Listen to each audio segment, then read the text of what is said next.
Leave my daddy, sir. Please. One day. One day? Only, sir. Please. Leave my daddy. My daddy so many tired. Sir, kitta sollu pada. Sir, did you listen? I am feeling very tired, so he wanted you to leave me. கேக்குதா? Yeah, he's listening. நான் சன்னு கூட தூங்கணும் எனக்கு ஆசையா இருக்குன்னு சொல்றேன். என் சன்னு கூட தூங்கணும் ஆசையா இருக்குன்னு சொல்லணுமா? Okay, can I tell now? Okay. Sir, can you hear me?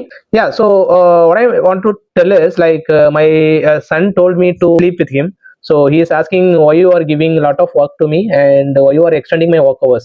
So he wanted to sleep with me. So if you leave me, I will go and sleep with him. Can you please give the permission? பேச மாட்டேங்கிறாங்க. No, he is telling அவர் என்ன சொல்றாருன்னா இல்லைங்க permission கொடுக்க முடியாது அப்படின்னு சொல்லிட்டாங்க. நீங்க still you have to work அப்படின்னு சொல்லிட்டாங்க. என்ன பண்றது நீயே சொல்லு. என்ன ஒர்க் பண்ண சொல்றாங்க, நீ இப்படி இங்க மடியில உட்காந்துருக்கீங்க, நான் எப்படி என்னால ஒர்க் பண்ண முடியும்? மீட்டிங்ல லேப்டாப் ஆஃப் பண்ணிட்டு ஓடி. என்னது லேப்டாப் ஆஃப் பண்ணிட்டு ஓடி? லேப்டாப்பை ஆஃப் பண்ணிட்டு ஓடிடணுமா? ஃபோன் பண்ணி திட்டுவாங்கடா என்ன. ஃபோன் ஆஃப் பண்ணி வச்சுக்கோ. Phone off. என்னடா இப்படி எல்லாம் ஒரு ஐடியா கொடுக்குறியே. இப்ப நாளைக்கு நான் போய் ஒர்க் பண்றப்ப கேட்க மாட்டாங்களா?